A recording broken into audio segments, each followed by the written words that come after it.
Our mission today is to share with the membership some ideas on improving the overall use of the system. Most of you are aware of the Smooth Operator. Smooth Operator is a document that was put together probably a quarter of a century ago. And the sole purpose of that is to share with the membership the definition of Smooth Operator. What the PAPA system believes in is that we're all new hams at one time, all new members at one time.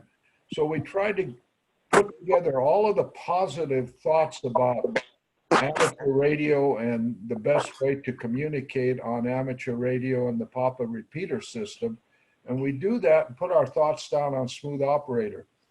Smooth Operator is a document that was put together primarily to help new hams and for them to use proper communications and etiquette on the system. So we're constantly improving on that.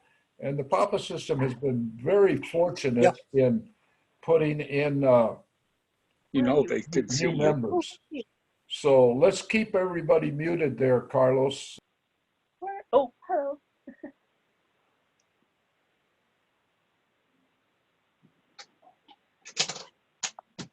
John, you have to mute yourself. John?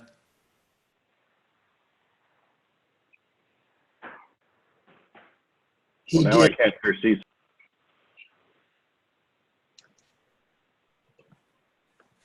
Did that do it, Carlos? It's pretty hard for Carlos to keep muting people as they come in, but if you join us, we're aware you're there.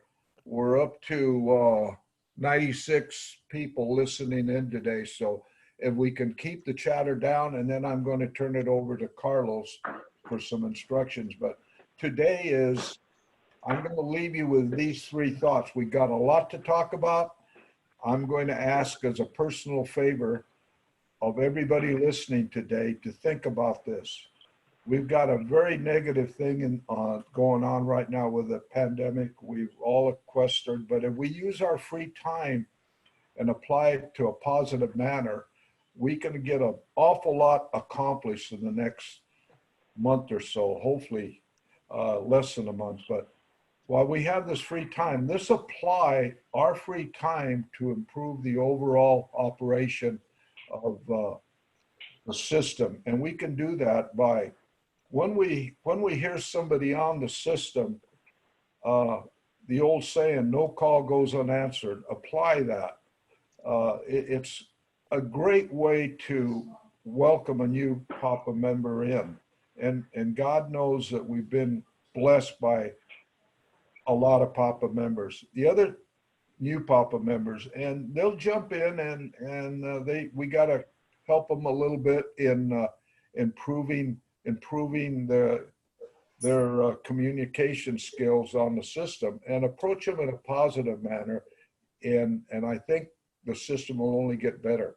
The other thing that I'd like to suggest is that not only for all the members to read the Smooth Operator, but if you have any good ideas, share them with us on Ask Papa.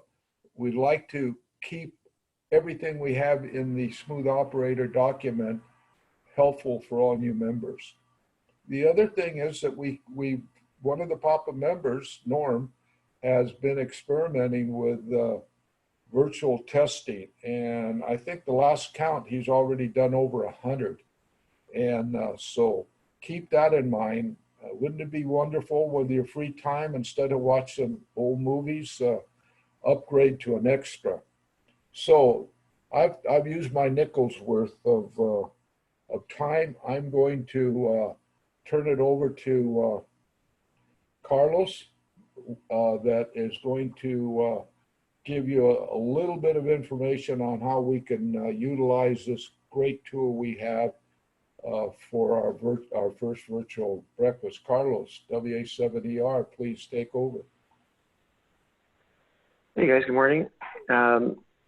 Just a little bit of rules of the road for Zoom participation, and point out some things that might be new to some Zoom people. We'll keep it short, and if you need any assistance or more, instruction, reach out to me through the chat interface here, which I'll point out shortly. So when you first entered the virtual breakfast this morning, you were muted by default. So if you've unmuted and found yourself muted again, congratulations, you've figured out how to unmute yourself. If you don't know, you can turn on your camera, which is encouraged, of course. And you can do that. Most of these commands you can execute down at the bottom of your Zoom window. There's that black bar with some icons like mute, start video. If you click on the participants link, you will see the list of everybody. So right now we have 113 people, and you can scroll through that, and you'll also see at the bottom of that participants list some other things. For example, if Todd asked a question during his presentation, you can click on the yes, no, etc. So we also are encouraging everybody to include your call sign in your screen name. That can also be done in that participants list. You can hover your mouse or tap on your entry in that participant list and select rename. So that's all I have. And thanks for joining. I'll hand it off to Todd, our inaugural host. It's all yours, Todd. All righty. Good morning, everyone. So here we are, Zooming. For some of you, this may be the first time or one of a few times. For others, you may be getting really sick of Zoom.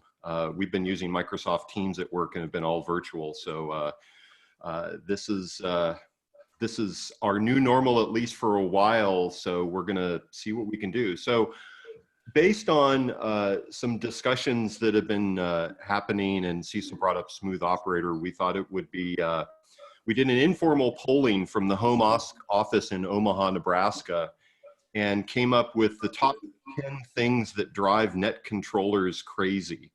So we will, let me just do my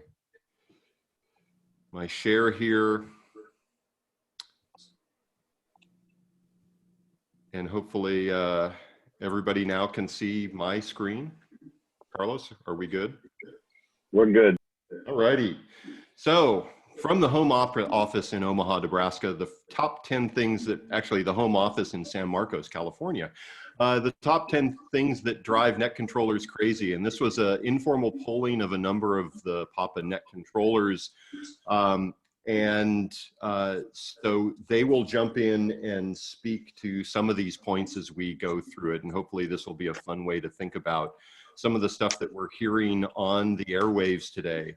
The obligatory disclaimer, the first is that these are opinions. Some things are very context specific, so it depends on what's happening on the radio, and they're not necessarily hard and fast rules. We think of them as guidelines. Your mileage may vary, offer is void where prohibited by law, and no animals were harmed in the preparation of this brief. So, without further ado, the top 10 things that drive net controllers crazy, and that's of course assuming they didn't start out that way. You can imagine the drum roll. Number 10, fast on the draw. This is the whole idea of quick keying. The repeaters, since we're on a linked repeater system, the repeaters have a courtesy tone, and we typically like to wait for the courtesy tone to beep before keying up in the next person.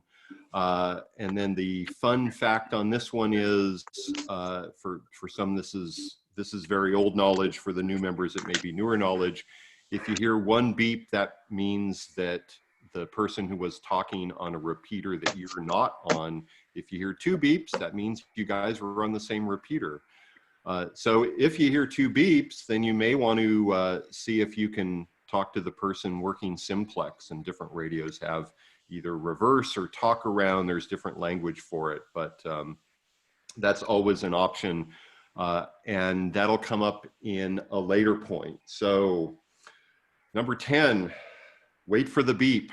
I have this commercial from the 70s where they were selling answering machine recordings. You got to leave your name, you got to leave your number, wait for the beep.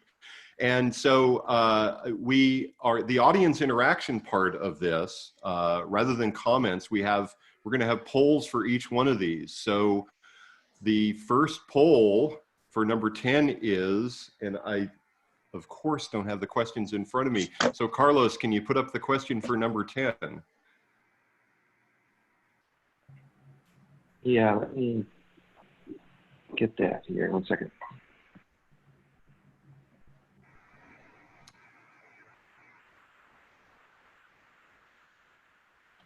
And I don't know if I'm going to see it if it pops up in my screen.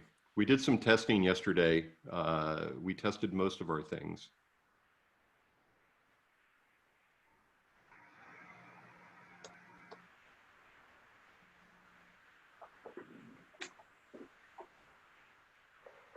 Are we good for the question?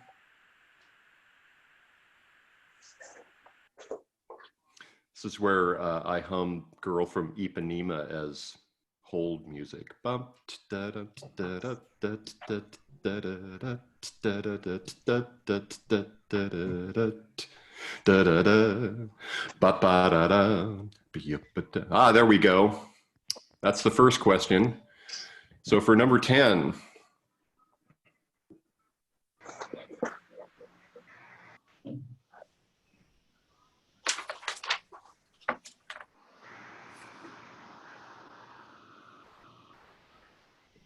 I'm not seeing it, Todd.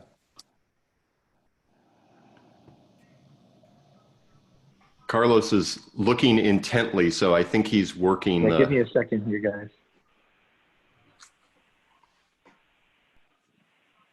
So just to tag on what Cecil said, we actually were looking at how we can do online raffles to tie in raffles with this. We need to do a little bit more work on some of the technical and other aspects of it. And then we're looking for other topics that we'll be doing on this. So we've had some thoughts about Share Your Shack, some other things. All right, question number 10. I always wait for the beep. Yes or no? And this is anonymous, by the way, so you can vote truthfully on this. Part of this is we want you guys to be able to interact during this with 113 or whatever we're at. It's really 119 participants. It's pretty impossible to do open mics. So this is our way to get interaction and also get some data. So we want to get feedback from you guys, the members, on this. So you can go ahead and click on that. And with that, I will continue on to number 9 on the top 10 things that drive net controllers crazy. Wall to wall and 10 feet tall. And so this one is, I will throw over to David, KK6M, and let him talk to number 9 on the top 10 list. David, take it away. Yeah, good morning, everyone. All right, can you hear me okay? Yep. Okay, great. So again, this is my opinion, but it's also backed up by the Smooth Operator. If you could go ahead and read that, highly recommend it. It's been edited a couple times. Thank you, Todd, for the last one. I also want to make a plug for Smile Amazon. Being at home, I ordered a lot of stuff on Amazon, and my donations through Amazon Smile is up to over $15. So, you know, that's pretty good. That goes to the PAPA system. So I encourage you, if you're going to buy stuff through Amazon, you know, go to the Smile Amazon website to do your ordering. Anyway, so we're talking about language. And as all of you are probably aware and practice, when you're at your grandparents' house during Thanksgiving, your language is a little different than it would be when you were in high school in the locker room. So it's kind of the same kind of thing. Every radio service has a different kind of set of language. The police, the military, CB, amateur radio, whatever. I mean, there's all terminology and there's ways of speaking. And what I'm encouraging you guys to do is to use amateur radio language, not language from another service. Now, that phrase 10 feet tall is a CB language. So it's not a bag on CB language. There's other terms that come from that service, like on the side, that's a CB term, or negative contact, that's another CB term. I think it'll come up later. Now, those are kind of things that tell me where the person's come from. Now, that's fine, but we don't usually use CB language in amateur radio, nor do we use police language or military language. We use amateur radio language. So I'll just leave it at that. That's my opinion, and I think it's the consensus of the group that brought this together. The other topic I wanted to talk about was how to break into a conversation. And maybe, Todd, I don't know if that's even on the list. It is. Yeah, it is. I'll break with that, and we'll go back to net control. Thanks so much. All righty. And so question number 9 is up. CB lingo is okay on the system. And just for full disclosure, Kilo Kilo Papa 3039er was my 11 meter FCC license back in the day. Actually, it was my dad's license because I was a teen at that point. So there you go. I will cop to my CB roots. And sometimes the language leaks through a little bit. All righty. So continuing on, number 8 on the top 10. Sounds great, or maybe not. This one I will throw over to Matt, K3MAT, to talk about.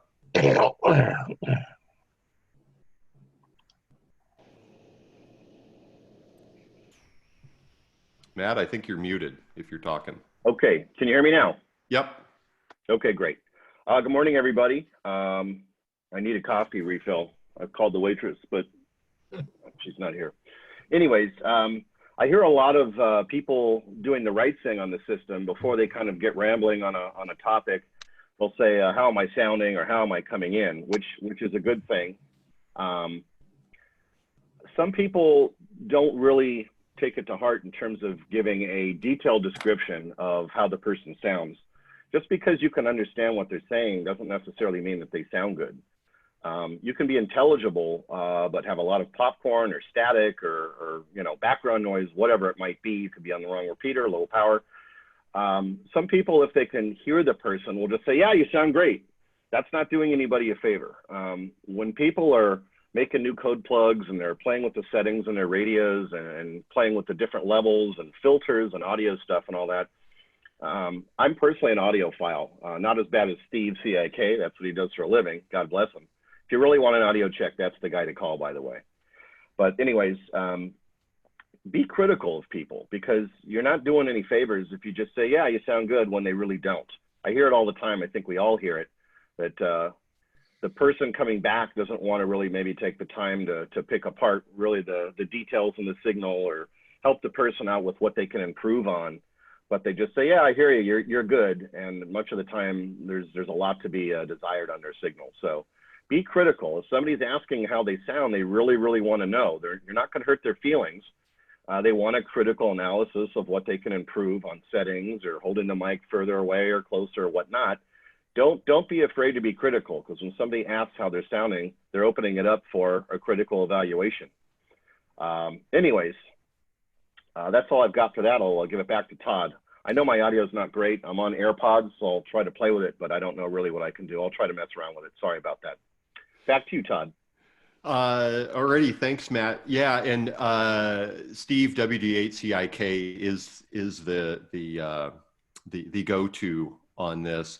And for him, the one thing that I like that he always brings up is the audio quality and audio levels. And I think that when people come on asking for a radio check or signal check, we'll normally, and I'm guilty of this, you'll say, yeah, you're full quieting into the repeater. But the audio level, I think, is a big part of this. So that leads to question number 8. Do you hear lots of radio checks with no mention of audio levels? It kind of reminds me, for those of you that do HF and you do contests, everybody exchanges 5.9 as a single report, no matter what the signal is. And so there's kind of that playing out. I heard Michigan QSO party on this morning, so I may try and work Michigan a little bit later today on 20 meters, and I'll do what is normal for HF, which is everybody's 5.9. All righty, number 7 on the top 10 things that drive, my cat is sneezing, that drive net controllers crazy. Negative contact. So this one is another David one. So I will throw it back to David, and I will admit that I am guilty of this, although I use a little bit different terminology on it. So David, take it away. Okay, very good. Again, it comes from the CB roots, and when somebody says negative, so the history of this is you call somebody on the channel, and nobody, that person you're calling does not come back. What's the proper response at this point? Well, there's no such thing as a negative contact. I mean, it doesn't exist. So what the purpose of that is to say, you know what, the person I'm talking to didn't come back, so I'm clear, or I'm listening, or something like that. So what I suggest that you do is, if you call someone and they don't come back to you, there's a couple of things you can do. One, do nothing. I mean, the fact that you announced your call sign, so say I say, KG6TR, this is KK6M, are you around? And then there's crickets, nothing happens.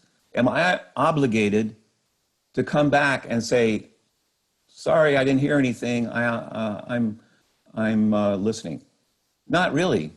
You're not obligated to say anything, right? So my practice is that I just don't say anything. Or I'll say, if I want to talk to somebody, I'll say, this is KK6M, and I'm monitoring, or I'm listening. I'm not on the side. I want to come back to those people and say, the side of what, potatoes? We're not on the side of anything, okay? We're listening and we're monitoring. Use plain language. Does that make sense to you, Todd?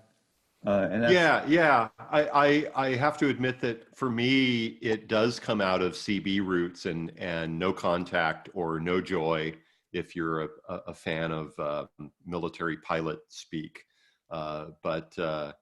Yeah, you definitely, since you're signing, I don't think you need to sign again.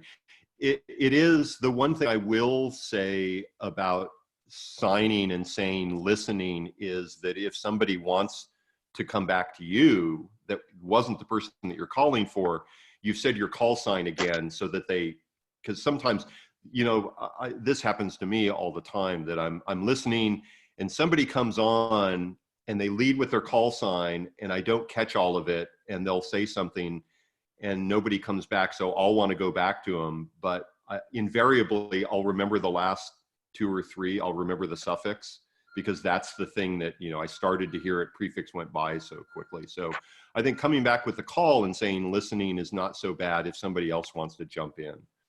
But I still will, from time to time, part of this is a stylistic thing and everybody has their own style. So I will still probably say no joy at some point, just because it flashes back to Top Gun. So question 7, negative contact or no response is fine. I use it. I would have to probably click on the yes, I use it. But when I know David's on, I'll use it less. All righty. Number 6 in our top 10 things that drive net controllers crazy. Hijacking. Just say no. And this one, both Matt and David wanted to, brought this one up in our text, and Cliff also did. I think Cliff is working right now, and I think Steve brought it up as well, but Steve is, I think, on the trail right now and doesn't have network access. So Matt, why don't you go first, and then you can throw it over to David. Okay, first of all, I tried to play with my audio. Is any of this better right now? Okay. Wall to wall and 10 feet tall. Come on now, don't do that. Okay, good to go. I tried to play with the setting. I think it worked.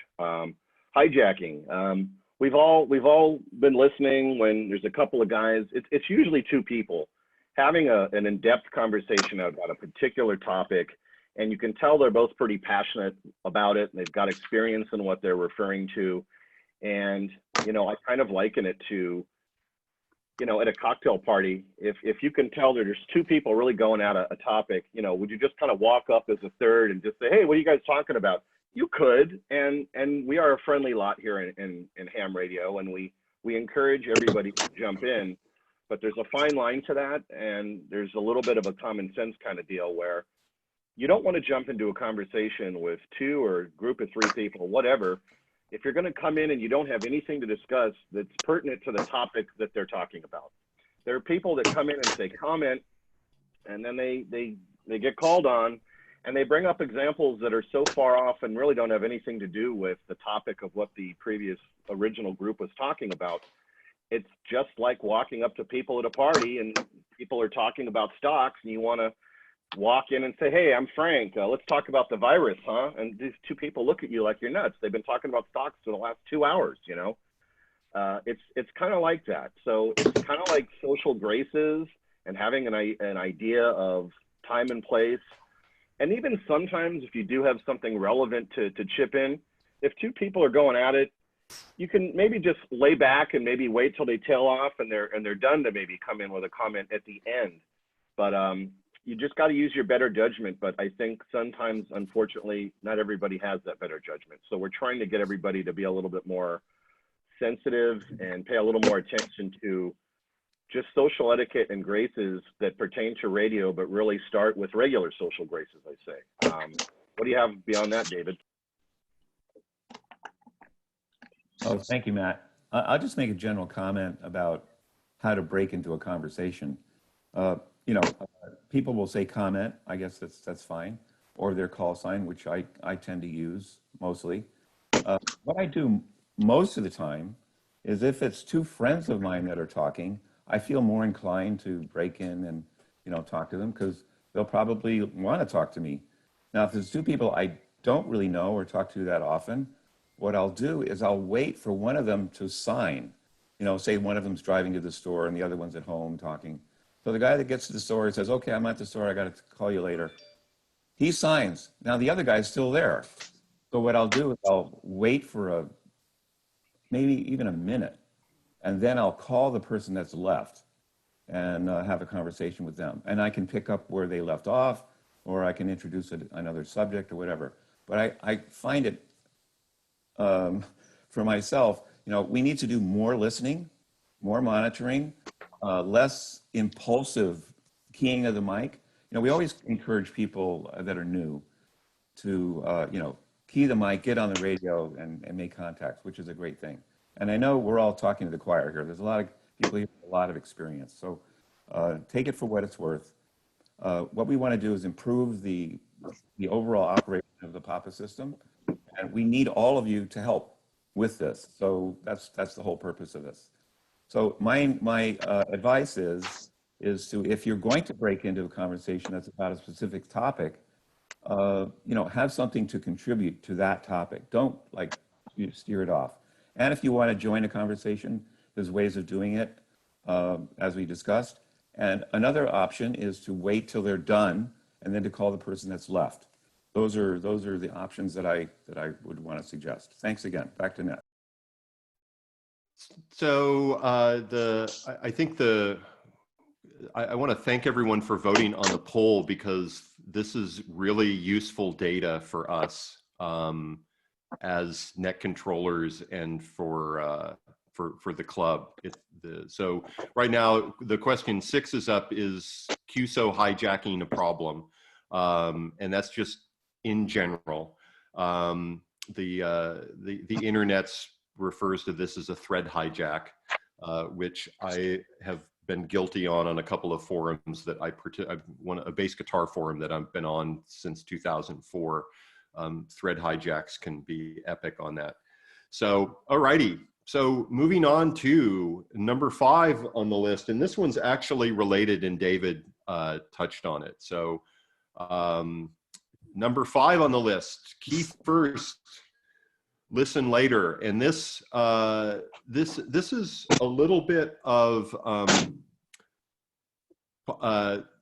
there are sometimes, this doesn't happen too often, but one of the net control operators, and I think it may have been Cliff, I can't remember who brought it up, just that there are times when somebody's talking and then somebody keys up and then starts talking right over the top. And I think that it mostly is due to them thinking that the other person is done talking. But then I go back to number 10, which is if you wait for the repeater, the courtesy tone on the repeater, then you know that they're done talking. And then if you wait even a little bit longer, then the carrier drops and you know that everything is done with. And that's gonna pop up again in number 3 here. So I think number 5 is just mostly about making sure that the system is, that there's no carrier in the system and the repeaters are down before keying up. So if we can go to question 5, Carlos. So I'm actually curious about this, whether you hear this, of people keying down over other people so they haven't really listened to see when somebody's done. So with that, we will move on to number 4 on the top 10 list. Catch me now, I'm falling. Or catch me now, I'm calling. Sorry, I was channeling the Kinks there. This is about long QSOs. And, you know, it's, and Matt's now the Tiger King. We all like to talk, otherwise we wouldn't be on the radio. And there are times that we try to keep the QSOs shorter than others.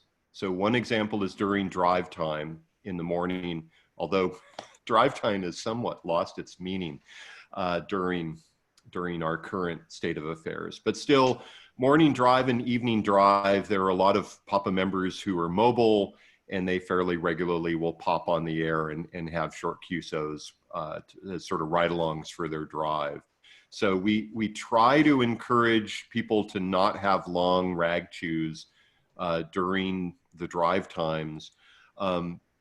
The other thing that we've talked a little bit about, for those of you that use DMR and use the bridge, we've had these discussions on the DMR net about SoCal versus SoCal 1, and then the bridge. And yeah, was there?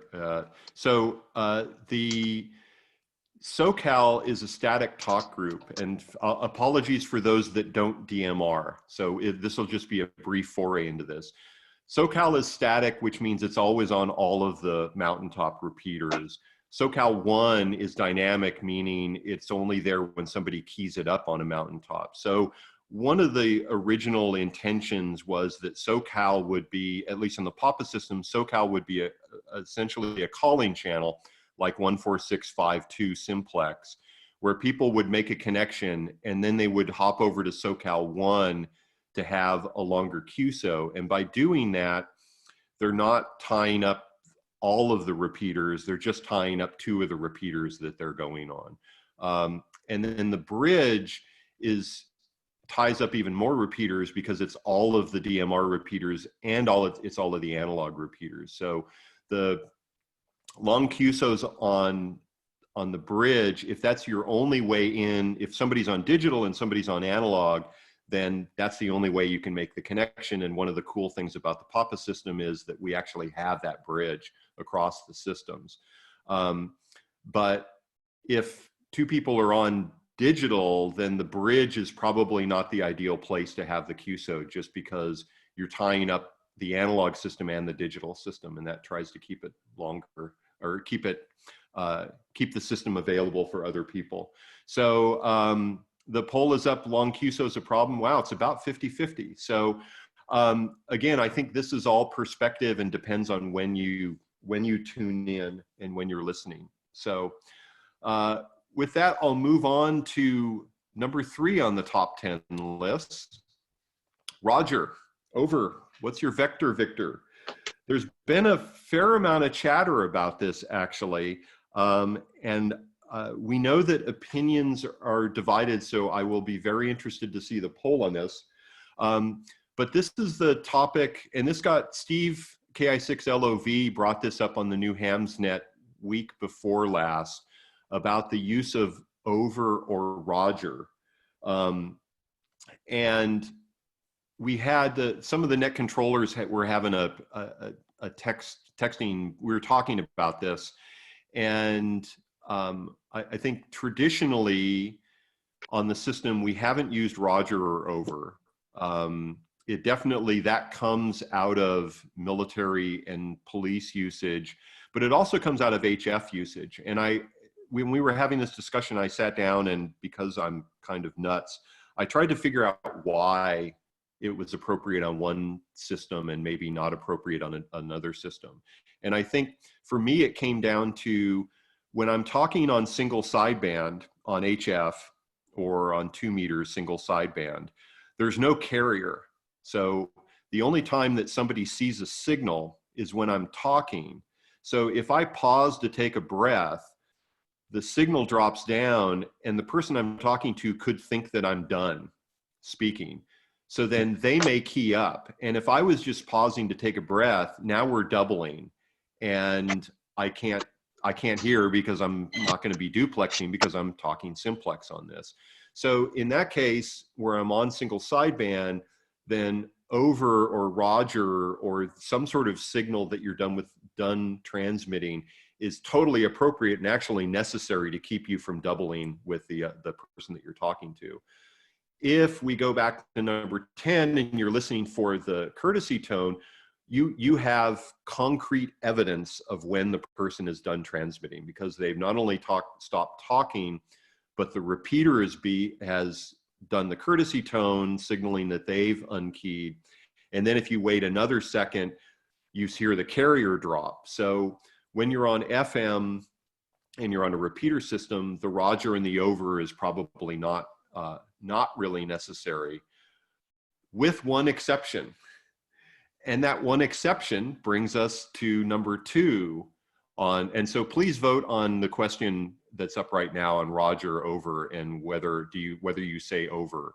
The one exception to Roger and over is number 2 on the top 10 things that drive net controllers crazy: throwing it up in the air when you're in a group QSO. And Matt, K3MAT, had said that he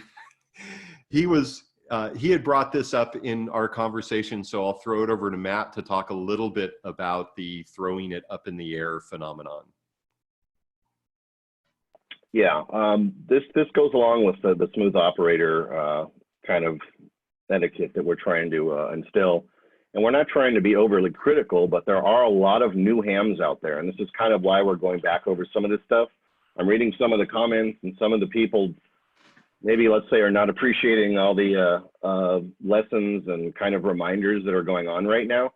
For the experienced people, that's fine. But again, there's so many new people in the system that this is kind of why we're doing this. We've got a forum where we're all together, captive audience. And, you know, we have to go through this stuff. So if it's, you know, old news for you, that's fine, but let's let the new people listen to it. And some of the old people forget. You know, there's QSOs that go on with 2, 3, 4 more people, basically. And the more people, the more important it is to once you're done talking, send it over to somebody. Hand it off to a particular person. Don't just finish your thought and unkey, because that's really when the doubles start. You know, nobody knows if they have it, and they start going on, and people are doubling, tripling, that kind of thing.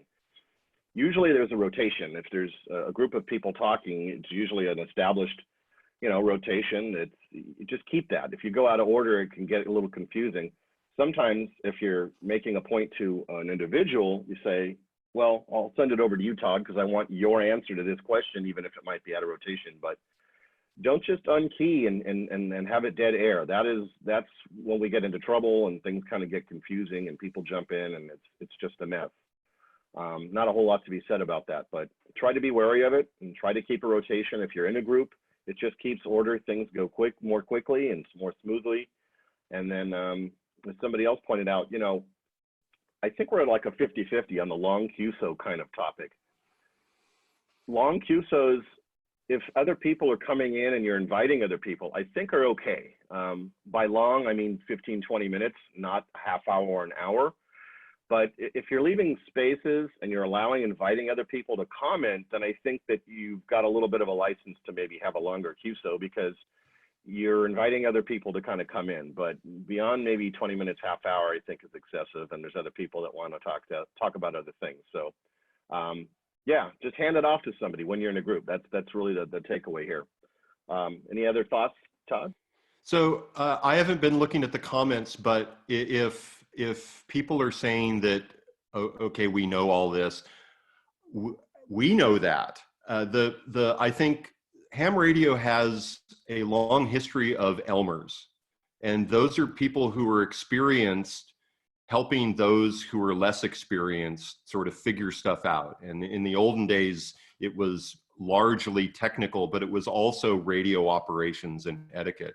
And I think one of the things that we want to try and encourage people to do is to help people out. So when you hear somebody doing something that is not in line with what's laid out in Smooth Operator, I mean, you don't jump all over them, but some sort of gentle correction or bringing it up that, hey, you may want to think about X or whatnot, is how we make the system a better system. We've had an influx of a lot of new people, and we've also had an influx of people who may or may not actually be licensed, using call signs that don't exist. And we have a history of ignoring the sort of jammers and whatnot, and that definitely is the only solution for that. But I think for the other, if people are doing things that aren't in line with what's outlined in Smooth Operator and we don't provide feedback, then it becomes accepted behavior, and then the whole system works that way. And so it really, yeah, we know this, that for those of you who are following along at home and haven't clicked away, absolutely we know this, but it's important for all of us to not only practice, you know, sort of what we preach, but also help those of us, the new operators, because at some point we were all new. And I remember when I first came on the system, I didn't have a clue on half of these things. Even though I'd read Smooth Operator, it takes a while to sink in. So the number one, K6, so this is the whole idea. Cecil has talked about it for years, of benchmarking your system before you check in on a net. And most of us are into amateur radio because we like to tinker and we like to experiment with new antennas and new radios and new code plugs. And that's awesome. But doing that with new systems and then trying to check in onto a net before you have tested that system is probably not the best thing to do. So oftentimes it's people on HTs, and we love HTs, but we know that HTs have limitations. And I think David did a Thursday Night Technical Net some months back talking about HTs and ways to improve that performance. So the whole, thinking about knowing where your system works and where your system doesn't work, especially when you come in on the net, is critical. And then all the other times, absolutely, that's where we're back to radio checks and doing that, because ham radio is supposed to be fun. It's supposed to be entertaining. It's supposed to be educational. There's supposed to be camaraderie. So it's all good. So that's the end of our list here, and of course this. So we need to integrate the sound effects in the Late Show orchestra better in the next go around. But I want to thank everyone for putting up with this and participating. The poll information is really important to us because we do want to know, those of us that run nets, that's one way of our sort of taking the temperature of the membership and what they think is important and what they're interested in. We think this will be another way.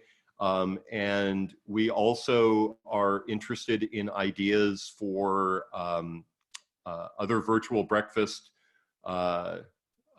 presentations and topics. This was something that we just wanted to try and do something. It's an experiment, and we know it's not 100%. So with that, I will throw it back over to Cecil. First, I want to thank all the net controllers for participating in the Papa Tech team, all the people that work behind the scenes to make the Hilltops work, to make the website work, to make all the membership stuff work. And then, of course, Cecil, who we'll throw it back to in a second. And the members, and we say this on all the nets, without the members, there's no club and there's no nets and there's no conversation. So I was talking with some folks. I'm up in Lompoc right now, so I'm on Papa 6, and I was talking with a guy who lives in Goleta, and we were talking about repeaters up here. And you know, the Papa system is an amazing set of repeaters that's unlike, there's nothing like it up here in the Central Coast, that's for sure. And it is the envy of operators who live outside the system. And so it's an awesome resource, and we just want to keep making it better and go from there. So with that, I'll throw it back over to Cecil for his comments. Thanks, everyone.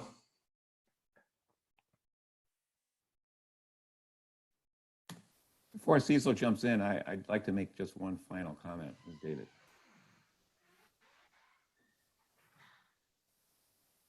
Sure, go for it. Okay. How to ID is kind of come up a couple times.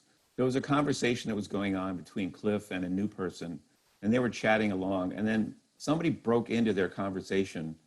Evidently, they had just turned their radio on, and they said, "When are you guys going to ID? I don't hear any ID." Now, obviously, that was inappropriate, and so I broke in and tried to help this person out. I'd never talked to them before. I didn't even know who that person was. And what I explained to them was the FCC rules are that you do not need to ID when you start a conversation, only when you end, and every 10 minutes. And they were in a conversation, and Cliff really appreciated me backing him up. So, you know, the rules are it's a courtesy to ID when you start a conversation. We normally do it as a matter of course, but certainly every 10 minutes and when you finish your conversation. Now, to finish and say, this is KK6M for ID in the middle of a conversation, that quote for ID is, it doesn't bother me, but it bothers some people. Now, the whole point of IDing is, the whole point of sending your call sign is for an ID, right? To let the monitors and everyone else know who you are, right? So by saying for ID is like a redundancy, is totally unnecessary. And this has come up before. I know it's not on your list of things to talk about, but maybe, Cod, you could comment and then send it back to Cecil. So Steve is guilty of this all the time. And I hate telling him anything, but you know, your call sign for ID is annoying to some people. It doesn't bother me, but I've gotten calmer in my older age. So, alrighty, thanks. Cecil.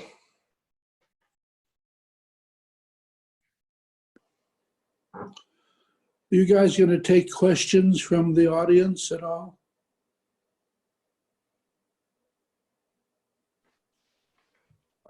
Were questions getting asked and answered in chat? Chat was mostly people making comments. I didn't see any questions. So I have a question if you'd give me a second. Sure. So this is Merv KO6E, and I'm temporarily stranded on the beach in Montecito. So I took out my old Kenwood handheld, the TH6, and for some reason I can't get it to work properly. And I'm wondering if anybody that's on the air here could give me their phone number and I could reach them and I could get some advice on what I'm doing wrong and get back on the Papa net from this temporary headquarters here. So your best bet would be to put in a help ticket at Ask Papa, because that can get routed and we may be able to help you that way as well. I don't know how to do that. Are you registered on the website? Yes. So if you go to the website, let me just pull it up so I'm not, and you're logged in. Could you share that out, Todd? Yeah, yeah. Let me go back to Zoom.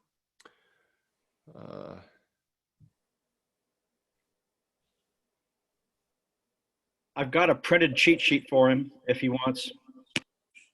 Okay, great. So if you go to the website and you're logged in and you scroll down on the left-hand side, here is Papa Help Desk, Ask Papa. Yeah, I see and so that. you just, yeah, so you click on that link and that'll take you to a form that you fill out. Okay.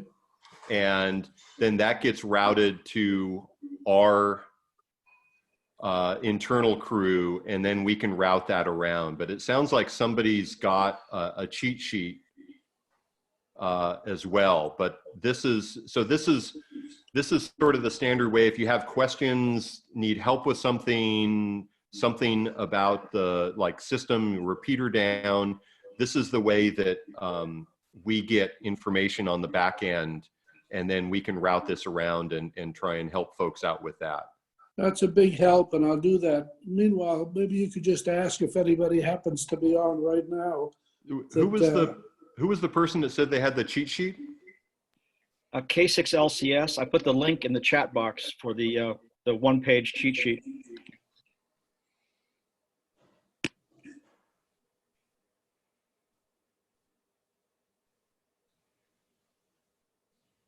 All right, so yeah, so do you see the cheat sheet, or can you see the chat? You asking me or him? Yeah, you. I did see it. It came up. Yeah. Now I Yep. see you, but I did see it. Yeah, and I can. That was very helpful to direct me to that help. No. If you look in the chat, if you scroll up about four or five messages from Clint K6LCS to everyone, there's a link in there to a cheat sheet for the F6A. Oh, I need I need to talk to somebody that knows how to work this thing. One thing we can do is have a technical assistance or technical Q&A after the breakfast. We can keep the Zoom conference open. Okay, well, you could just ask if anybody's around right now that can give me a telephone number and I can reach out to them. All right. Somebody just flashed a telephone number on the screen for a second. Yep. So it's in chat. So if you go down to the bottom of your window and click on the chat icon, it looks like K6JUN put his phone number in the chat. I don't see it, and I don't see anything on the bottom. Okay, of my you got a pen and paper? Yes, I do. 619 813 6943. Got it. Thanks for the help. It's Joe, K6JUN. J-U. K6J, Kilo 6, Juliet Uniform, November. Got it. Big help. Thanks. I'll call Awesome. him. All righty, Cecil.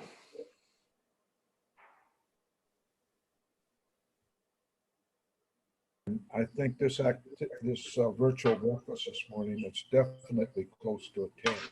And before everybody breaks up, I want to thank the team that put it together at short notice. Once again, you know who you are. That's what makes Papa simply the best amateur group to be a part of.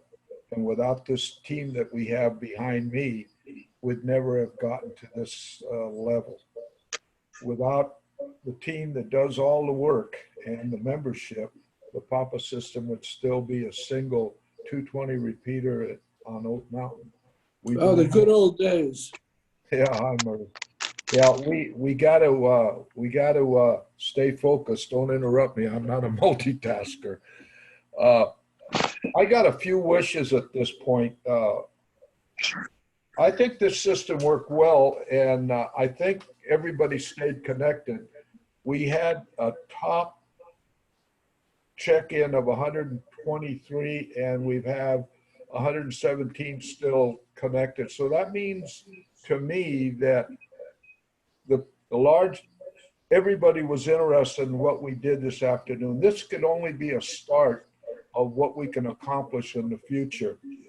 And with that, I would like to ask a personal favor from everybody that's listening. We got plenty of free time on our hands right now. Let's stay focused that no call goes unanswered. Or if you hear a person having a problem, monitor a little bit more than you have in the past and reach out and be helpful to anybody that's putting out a call, especially if it's a new call. And maybe even ask the question, is there anything I can help you with? And let's keep up to I guess I hear it a lot on the air as, boy, the Papa system is really friendly. And it's friendly because we got so many of the members that reach out and help. Now that we have a lot of free time, let's stay in the groove and keep helping new amateurs to get radioactive. With your help, the Papa system can only get better. And with that, I would like to give it to Carlos. Carlos, you made a suggestion that we could leave this connected for Q&As. Maybe you could put a quick poll up and see if it's worthwhile to leave it connected for questions and answers. And if people have time, might be a golden opportunity to reach out to the memberships that do have questions and help them. So I'm going to give it back. I'll go ahead, Carlos, and see if you can put a quick poll and maybe put a time frame on it, half hour or something for Q&As. Carlos, it's up to you. Okay. Yeah, sure, we can do that. Did you want me to put a poll for that, or we can just stay?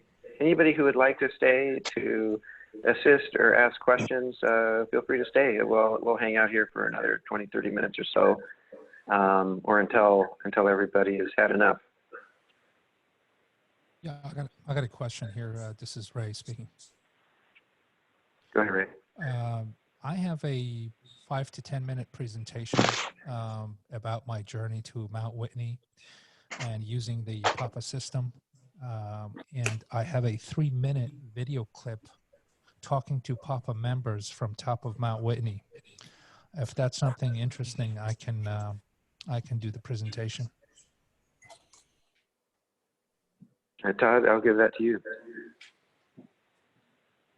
Yeah, do you want to do it now, or do you want to do it for another virtual breakfast? We can do, well, it's up to you guys. I mean, we can do it now. We can also extend it. I mean, it'll be very short, but I wanted to kind of keep things kind of interesting and exciting, I guess, and kind of show the Papa's capability from top of Mount Whitney. It'll be short, but the presentation is much longer. It's probably I want to say maybe half an hour to an hour presentation, and it's up to you. You make the call. I guess I would, Carlos is saying thumbs up. I'm not sure if thumbs up for doing it now or for doing it on a next both. breakfast. I think you said both. Yeah, Both, so both. maybe if the video is 3 minutes, I would say do the video, and then we can talk about maybe the longer presentation. Sounds like it would be ideal for a future virtual breakfast. Okay. All right. Sounds good. So if you guys are ready to go, then I'll go ahead and provide a description, and then we'll kind of get started. Right. Before we get started, I just wanted to make sure you knew that when you share out the video and the audio, that you can, there's the option to select share computer sound, and then there's another box that you can select when you share something out that's optimized screen share for video clip. You can select those two. Okay, that's in the same same area, right? Okay, I'll click on those.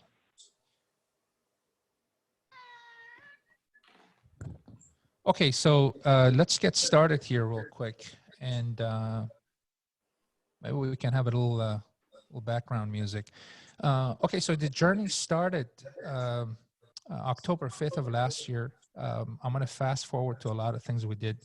We trained for this journey for 6 months to take 8 of us on to top of Mount Whitney. And one of the things that we had, with us is radios, talk to each other and stay in contact. Of course, that has its own limits. And once you go through Mount Whitney and you go through the switchbacks, there's going to be a point where you lose contact with basically with everybody. Going up the hill, I tried to maintain contact. I had a ground crew on standby for me and my crew in the mountaintop, and that worked out pretty good for the most part.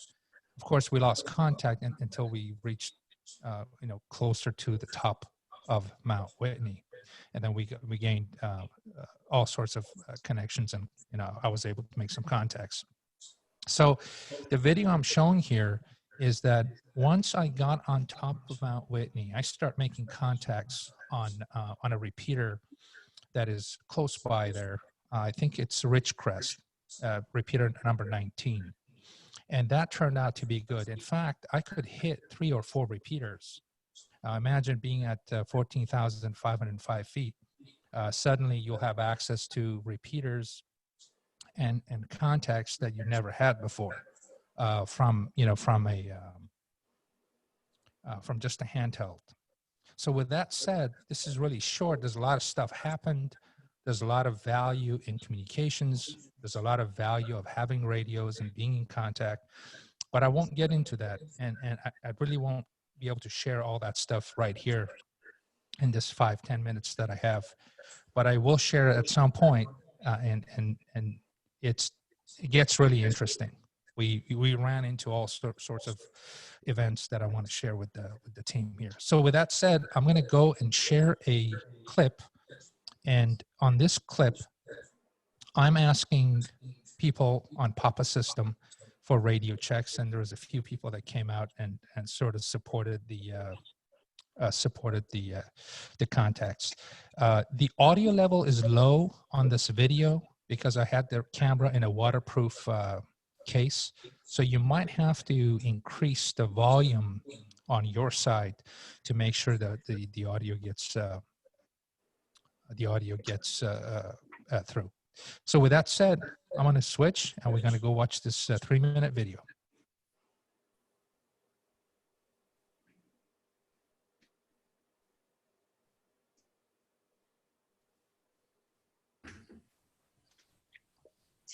Can you share your screens?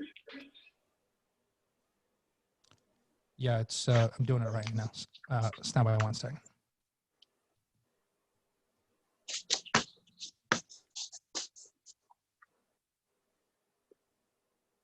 Okay, can you guys see the screen that I'm sharing? Yes. Yep. Yes. Okay, let's. I'm going to go ahead and start it, and hopefully you can. All right, Papa System. I'm standing on top of Mount Whitney, and I'm about to do a radio check. You can tell here. I'm going to do a 360. Here's the hut. And today, not a lot of people got up here All right, let's do a radio check. All right, guys, I'm going to do a radio check here. Also recording the video. This is KC6 AGL standing on top of Mount Whitney with a question on radio check. Please go ahead.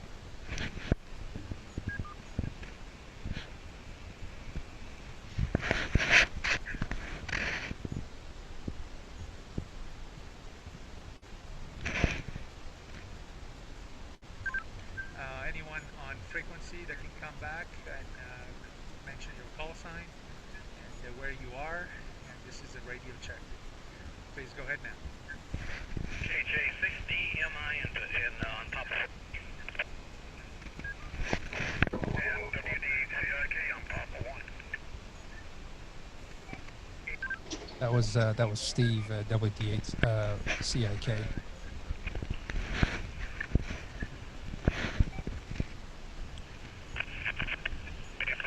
Papa 14. Yeah, Roger that, guys. Thank you so much for checking in. Steve, can you by any chance, by the way, thanks for checking in here. Can you by any chance look and see which system I'm going through right now?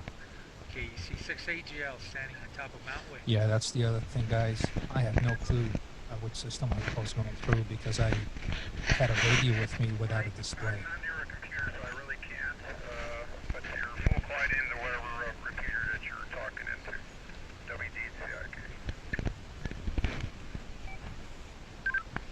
Roger that, Steve. Thanks for the reply. There's a slight hum on there, and maybe we can decipher later which repeater it is that I'm going through. I brought a 7350E with me, and I don't have a display, so I can't see it. Thank you guys for the checking the Papa system. Again, this is KC6AGL standing on top of Mount Whitney, and I'm going to clear out and start heading back down here shortly. Thanks again for your help. KC6AGL.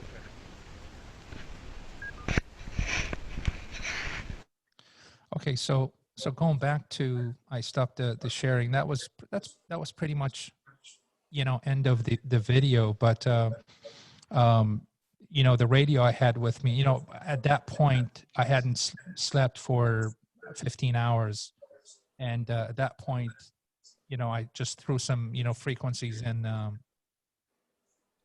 the radio, and I took a Motorola 7350E with me, only because I didn't want to have a display on it and risk, dropping it and cracking the screen. So I wanted something that is waterproof, something that is reliable, and that sort of thing. I think the repeater I was on was Ridgecrest, because there were a few repeaters I could hit from top of Mount Whitney, but there was one that was full slam. And as you heard, Steve came back and said, "Hey, you're full quieting," and that's great news. To be middle of nowhere, so to speak.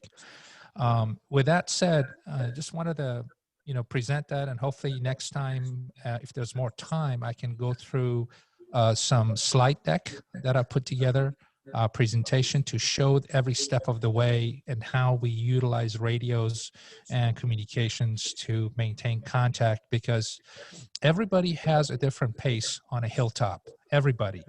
And it's getting separated is very natural. And of course, radios helped us to stay close, for the most part, but there were times where we had no radio contact also. So, and I'll save that for the next presentation. I can take questions if anyone is interested. I'll pass the microphone back to Carlos, and if there are any questions, please let me know at this point. Sure, Todd, I'll hand it to you. You're net controlled here today. Yeah, so Ray, we should talk about a future meeting. It would be great to do the longer presentation and get into the gory details. I have one question. It looks like you didn't have a radio with APRS, but I think I remember hearing you on some of your other hilltopping where you were using APRS. So did you use it on this one? That's a very good question. And I tried. So that 7350, I have it configured for digital APRS. Unfortunately, I could not get into any DMR systems, and therefore I didn't have that capability. So taking that radio with me only limits me to digital APRS. Now, I do a lot of mountain hopping in San Gabriel and San Bernardino mountain range, and that one I use the same radio and have APRS. So for that experience, I didn't have any access to any of that stuff.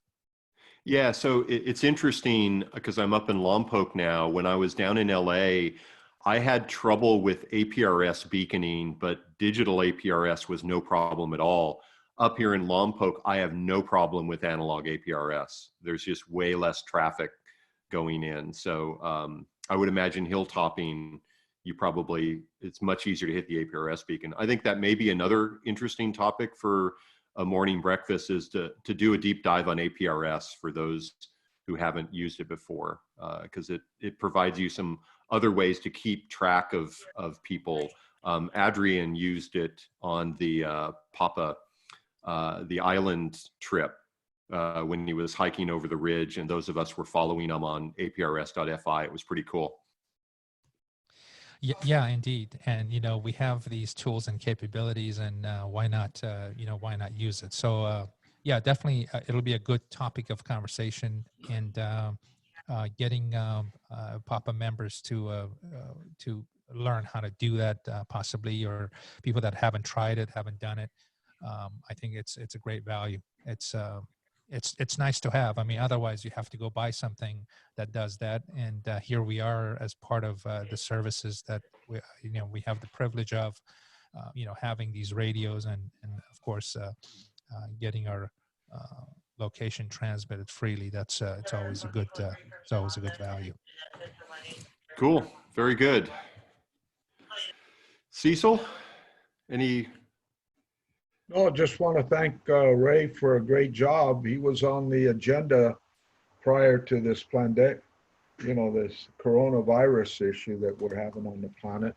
So I want to personally thank you, Ray, for jumping in, and one more time, seeing if anybody else has a question. If not, I've got a few more things to say, but Ray, is there, back to you.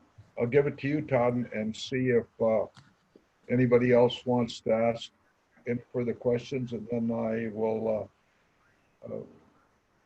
see if anybody wants to go to Q&A. But before we go to the Q&A, I just have a couple other things I would like to bring up. Question, please. I'm curious if on Mount Whitney he went to 14652 simplex and tried to make contacts. Oh, that's a good question. No, I didn't make any contacts on 2 meters. So the radio I took with me was just a monoband UHF with predefined channels.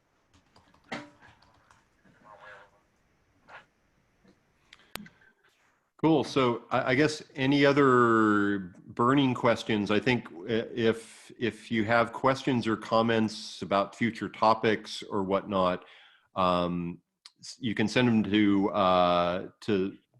Ask Papa, or you can shoot them an email to me, because we're working through what we're going to do going forward.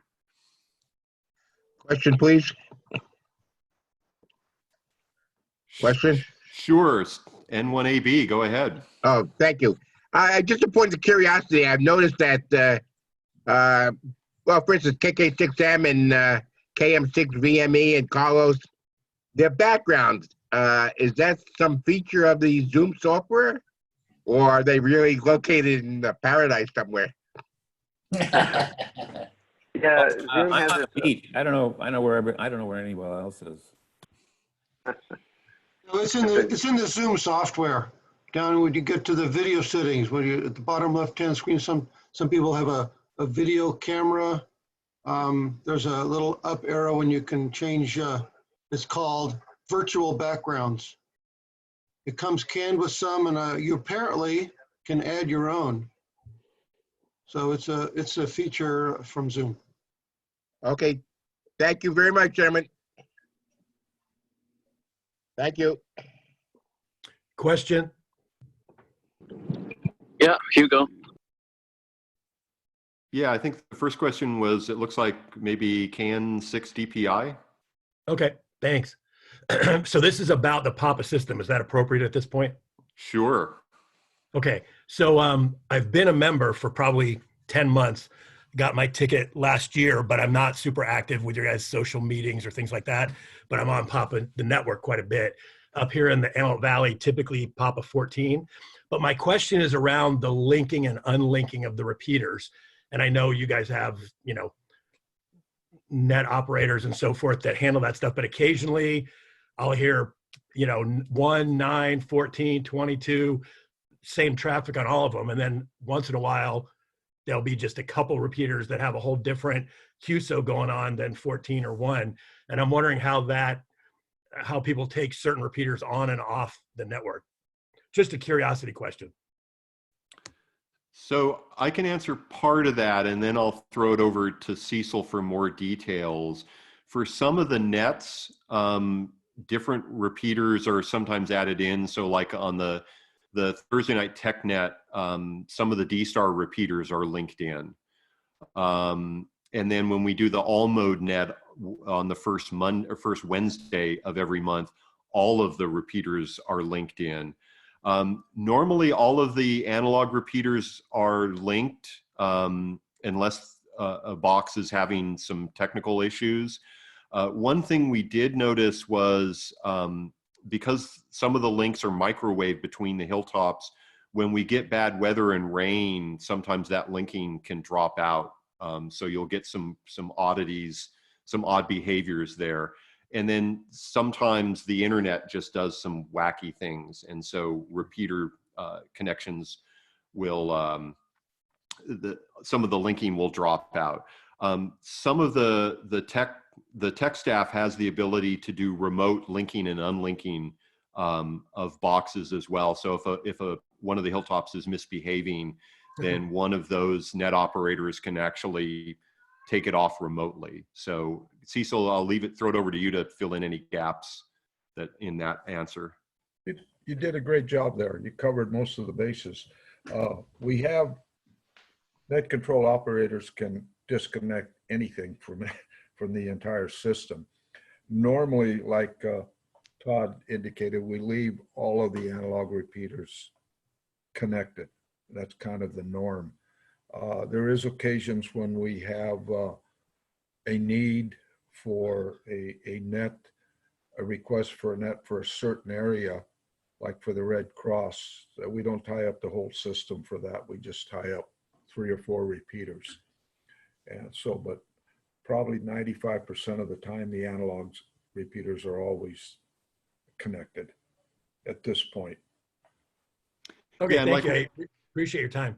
Yeah, and like right now, if you go to the website, the repeater page is usually pretty up to date. Like right now, it's showing Santiago is down, Toro is off link, and Sunset Ridge is down. And the Sunset Ridge, I saw some traffic on that earlier today. It looks like some hardware issues. So a team has got to go up to the hilltops, and that's just one other thing. If you go to the repeater page and you scroll down, you see a whole lot of repeaters.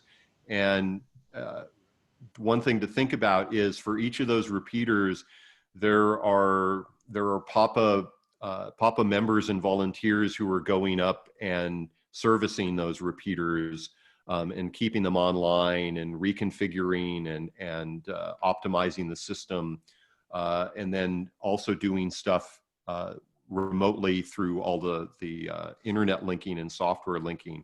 So it takes a ton of effort to keep all of that stuff going. And this is why I always, whenever I do a net, I always make sure to try and remember to thank the Papa technical staff, because it's pretty crazy, all of this stuff. And the fact that it works seamlessly like 99% of the time, just kind of boggles my mind. It's better than most. Yeah. No, I check out the page a lot because I like to see. I love the mapping that shows the general area where the repeater has coverage. Yeah, Those the coverage helpful. maps. Yep. I'm going to throw out one more thing, and if somebody could throw it in the comments. I recently got a Yaesu 8900R. I typically just operate, 2-meter and 70 centimeter, the 440 bands. But now that I have 2 and 6, I'm getting into some M-beam stuff, whatever. I need to talk to somebody about antennas. So if somebody maybe in the comments feels like you're a Yaesu 8900R, I'm using it as a home station. So, I want to get something to go up on the roof. I can go up about 30 feet. But anyway, I don't want to take up everybody's time, but maybe if somebody in the comments feels like I could, talk to you offline, I would love some input. Yeah. So the other thing, so if anybody has anything on that, pop it in the comments. The other thing is just get on the air and ask at any sort of given time, and then come into if you don't get somebody, then come in on Thursday night to the technical roundtable, because that's a perfect question for the Thursday night technical roundtable. Okay. Well, maybe, because I'm one of the newer people, maybe some of the top 10 net control peeves, if people listen, because I'm one of those guys, I'll sit on the side for 45 minutes waiting for a QSO to somebody to not quick key so I can throw out my, my suffix. So yeah, I mean, I'm more than willing to do that, and I'm still working, but I do have a lot more time on my hands, so I'm participating in a lot more, on the air nets and stuff like that. So I appreciate your time. Absolutely. All right.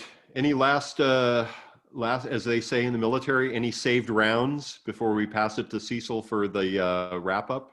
Is this the DMR version of ATV? Hi.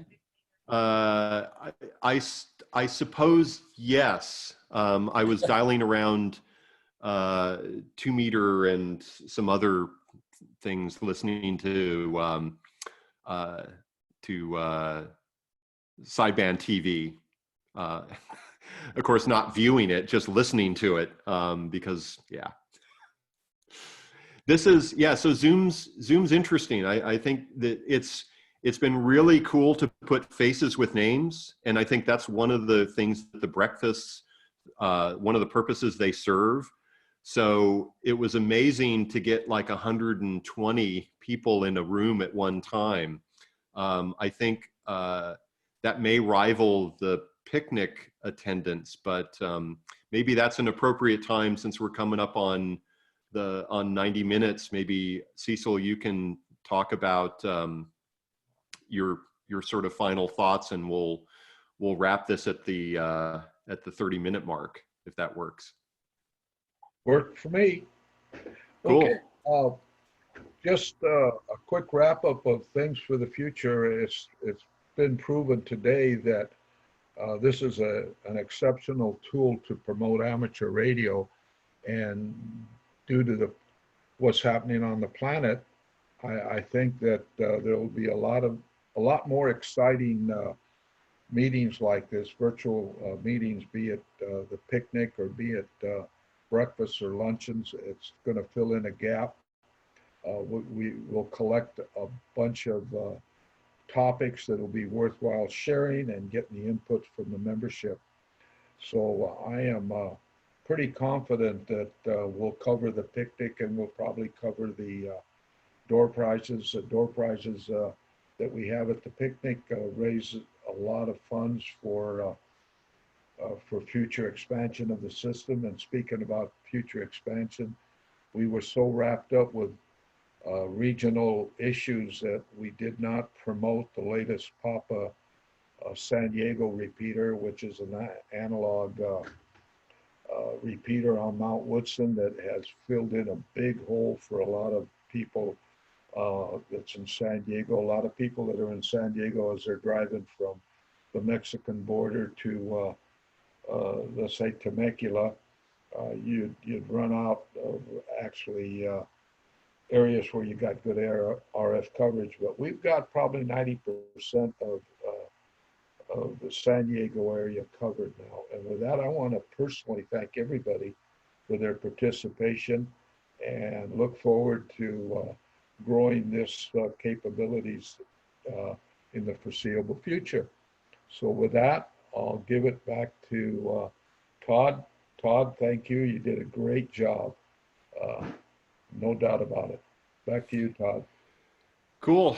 Well, thanks everyone for attending, and big thanks to Carlos for getting us the infrastructure and keeping us on the rails as we went through this.